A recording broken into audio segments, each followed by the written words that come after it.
Welcome to PaleriderTV, back with another video. This is one of those videos that just comes across your video feed and you like shake your head.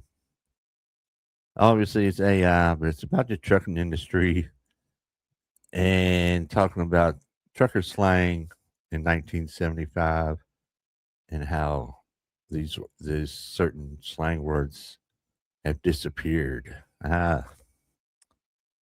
Stupid video, but we're going to go over it because it's so stupid. Hope y'all get a kick out of this. But this is, I don't know what to say. I just had to play it. We'll stop it here and there to comment on it. And so here we go. This is the title, 25 slang words every trucker knew in 1975 that have completely disappeared. All right, let's play it. Before GPS dispatchers, before ELDAS, before every move was logged and monitored, truckers had their own language. In 1975, a driver could walk into any truck stop from Laredo to Bangor and hold a full conversation in a language no dispatcher, no cop, and no civilian could follow. Still can. Let's count down the 25 slang words every trucker knew in 1975 that have completely disappeared. No. Number 25, chicken hauler. Any driver running refrigerated poultry loads out of Arkansas, Georgia, or the Delmarva Peninsula. Chicken haulers ran light, fragile loads at high speed because poultry spoilage windows were... What? Chicken haulers ran light, fragile loads at high speed. There were no light, fragile loads. Narrow. If your birds arrived dead or rotten, you didn't get called again. The word disappeared because Tyson and Purdue vertically integrated their own fleets, and the freelance chicken hauler was gone by 1985. There's still chicken haulers, you dummy. Number 24, lot lizard. Prostitutes working truck stop parking lots after dark. Drivers used it as a CB warning because the same lots where lot lizards worked were also where cargo theft rings operated. The warning covered more than one problem. Number 23, deadhead, running empty. No payload, no revenue, just burning fuel to reposition for the next load. Owner-operators calculated deadhead into every load decision before they said yes. Well, the word is still used, which means the problem it described was never actually solved. What? Number 22, bear in the air. State police aircraft timing vehicles between painted markers on the highway. The warning traveled faster than the plane could reposition. Yeah, I would say. ELD records what you did 3 days ago, and your dispatcher reads it on Friday. Drivers had countermeasures for the bear in the air. I'll say that went away because of the CB mostly. Have no countermeasure for the black box in the cab. Number 21, hammer lane. The passing lane, a declaration of... The hammer lane is still around. What are these? This is stupid. Of intent, not just a location. Drivers who sat in it without passing got called out on Channel 19 by Handel in front of everyone. The 55 miles per hour speed law turned the hammer lane into a legal fiction. They killed it with a fuel crisis and kept it dead for 2 decades after the fuel crisis ended. Oh my God, what is this? Number 20, skateboard. A flatbed trailer, low, open platform, no sides, no roof, steel coils, lumber, machinery, pipe. Every securement decision belonged to the driver. A poorly secured load didn't stay on the trailer. It went through a windshield a quarter mile back. The word told you exactly what you were looking at and what the stakes were. Number 19, pirate. An unregulated carrier. I never heard this word, pirate. Unregulated carrier outside of ICC. The ICC hadn't been around. Well, carrier operating outside the ICC certificate system, hauling loads without the authority to carry them, undercutting regulated rates. The Motor Carrier Act of 1980 essentially legalized what pirates had been doing. The cost was the collapse of the rate structure that made trucking viable for independence. They legalized the pirates and in doing so sank everyone else. Number 18, City Kitty, local municipal police, not state troopers. City Kitty, kind of like bear in the air, just kind of went away. Non-usage of the CB radio anymore. Bears, not county sheriffs, those were county mounties. Yeah. City kitties had hard jurisdiction limits. They could not follow you past the city line. Right. Knowing which enforcement type operated on which road segment was navigational knowledge, the same as knowing where a scale sat. Number 17, Reefer, that's still around. a refrigerated trailer. You monitored the temperature, troubleshot faults at 2 a.m. in a Kansas rest area, and logged temperatures manually. Oh, wait, look at this picture. You tell this is AI. First, the building has got a sign on that says rest area. The truck looks like it's under the trailer. What's the trailer? The back was facing. Oh, this is crazy. AI slop. Yeah, this is at every stop. I don't mess with A breakdown wasn't a delay. It was a total load loss. Oh my God. The word is still used on every dock in the country. This one didn't disappear. Yeah, the knowledge around it did. Number 16, salt shaker. A highway department spreader truck running salt or sand in winter conditions. Salt shaker at mile 44 eastbound meant slow down and brace for corrosive brine spray on your windshield. Drivers warned each other because it wrecked their trucks. Nobody warned anyone about what it was doing to the water table. Nobody warned the rivers. Oh my God. Number 15, double nickel, 55 miles per hour.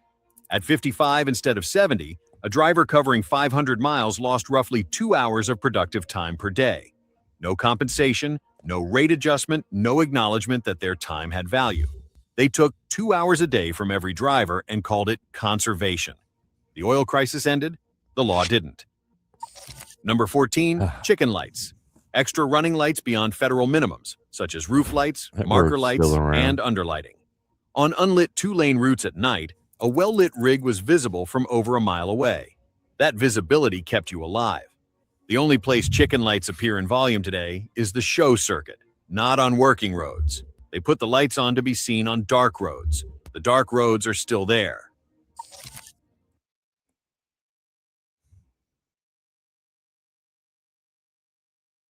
Number 13, roller skate.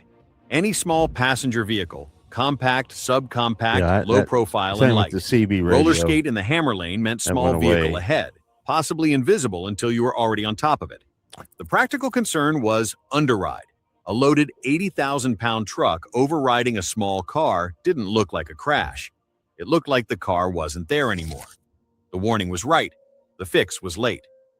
Number 12, turnaround load. A load that let you haul out, pick up a return load, and come back with revenue in both directions. No deadhead, no repositioning cost. Owner-operators with reliable turnaround relationships were the most financially stable in the industry. They were the last ones standing after deregulation. Then those loads were bid down too. Number 11, go-go juice, diesel fuel. After the 1973 oil embargo, fuel became a genuine financial variable on every run, and CB fuel price sharing became a cost management tool. The drivers sharing prices on CB were doing for free what fuel card networks now charge for. The small guy still pays more. Number 10, pigtail. The coiled 7-pin electrical connector between tractor and trailer. A bad pigtail knocked out trailer lights without warning. Immediate DOT violation, immediate hazard. Experienced drivers checked it at every hookup because the consequences of skipping were specific and immediate. The same connector remains the North American standard today. The words that survived are the ones attached to something that still works the same way. Number 9, bear trap. A corridor with consistent recurring law enforcement, not a one-time stop, but a known stretch that drivers shared as navigational data. The CB system had no enrollment and no exclusion. Every driver had equal access to the same intelligence. The replacement system does not work that way. Number 8, wiggle wagon, a double or triple trailer combination. The rear trailer amplified every steering input. A mild correction at the tractor became a significant movement at the back. When studies found experienced drivers had far lower crash rates, policy-restricted routes instead of mandating experience standards. The problem wasn't the wiggle wagon. The problem was who they let drive one. Oh my gosh. Number 7, running light. Timing fuel stops to drop gross vehicle weight below 80,000 pounds before hitting a scale. Diesel weighs roughly 7 pounds per gallon. Burn it down before the scale, refuel after. Not illegal, no statute prohibited it. It wasn't cheating, it was physics. They eventually built a system that tracks your physics for you. Number 6, seat cover. An attractive woman in a passing car. Unremarkable in 1975 trucking culture. Worth documenting exactly as it was, because sanitizing it tells you nothing useful about the world that produced it. The industry that created the term spent decades excluding women from the occupation. Get out of here. The data on their performance, once they were allowed in, went in the opposite direction from what the exclusion implied. Yes.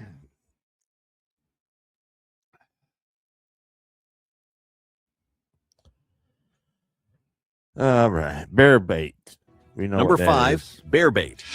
A driver running faster than traffic, who absorbed police attention while following drivers, ran at speed behind him. Accepted practice in convoy culture, Waze turned the same concept into a 200 million user app. The ethics question didn't change when it scaled up. It just became normal. Number 4, Dragonfly. A driver who keyed the mic constantly without transmitting useful information. No, that's not a dragonfly. That's a ratchet jaw. Dragonfly is somebody that drags up one side of a hill and flies down the other. That's what a dragonfly is. Channel 19 ran on social enforcement, call the bad actor out, on air, by handle, in front of everyone. Every platform since has tried to solve the dragonfly problem. None of them solved it as fast as Channel 19 did. Number 3, Jake Brake. A compression release engine braking system that slows a truck on downhill grades without touching the service brakes. Running without it on a loaded descent was how brake fires started.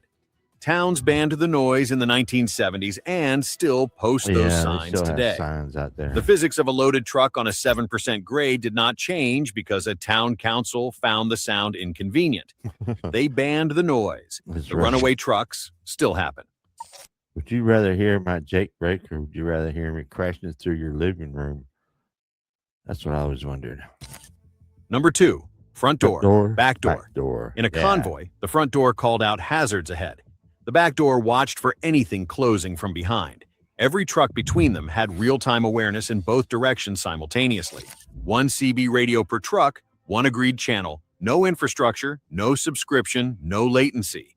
Drivers built a functional convoy system with $30 radios. The tech industry has spent 15 years building a worse version.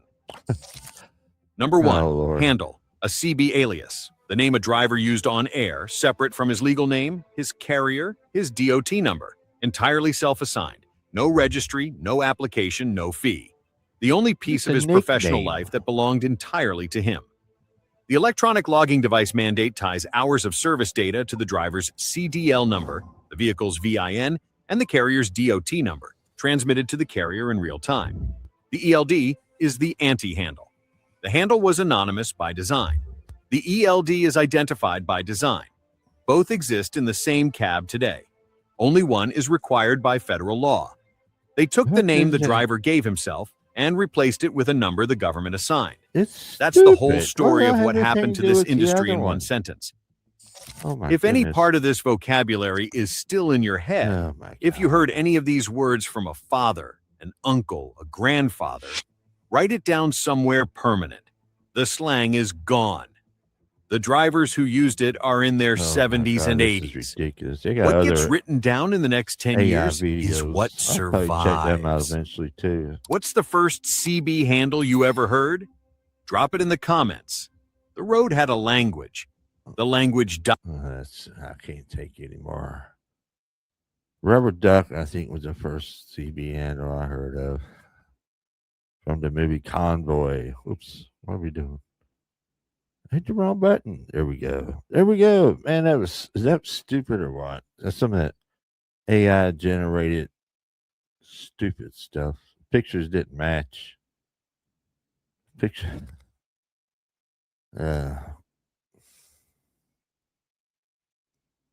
We see stupid videos like this, we're going to call them out, react to them, and let everybody check them out and see how stupid they are. If you think they're as stupid as I think they're stupid. Oh, that crazy stuff. Where do they come up with this stuff? It's all, like I said, AI generated. The downfall of videos. So that's it. Let me know down in the comment section what y'all think about this stupid video. That's it. So I appreciate everybody watching. Everybody have a good day and stay safe.